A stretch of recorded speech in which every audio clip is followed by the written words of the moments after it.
Hey, here's a very short instructional video, if you could call it that, of how to repurpose your old grainfather controller into temp controlled, really, for your fermenters, or I guess you could use it for a fridge. I haven't tried. It's anyway, currently I've got it hooked up to deal with this heat belt here. I'm doing a saison, so don't worry, that's why it's at 26.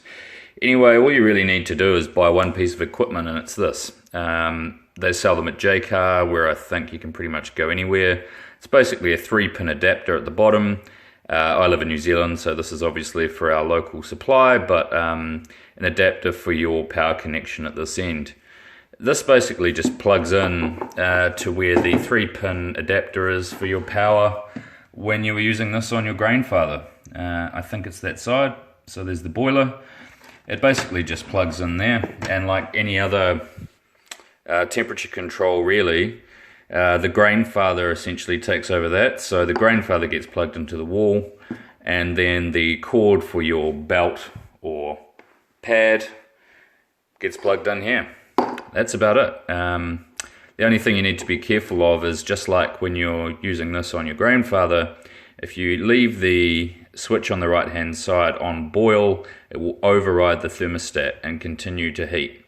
So you want to make sure that's switched to mash. I mean, this little thing's basically an STC 200 in my case. I think it's 200.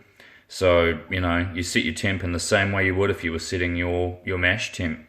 Hold the green button, use the up, down arrow, hold the green button, and it sets. When it falls out of the range, you know, it'll trigger the heating.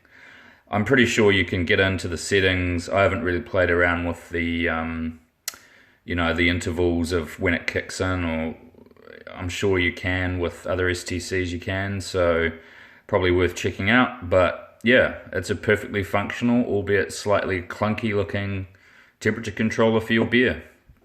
Don't waste it. If you buy a new controller, don't think this thing goes to waste. Anyway, hope that helps. Cheers.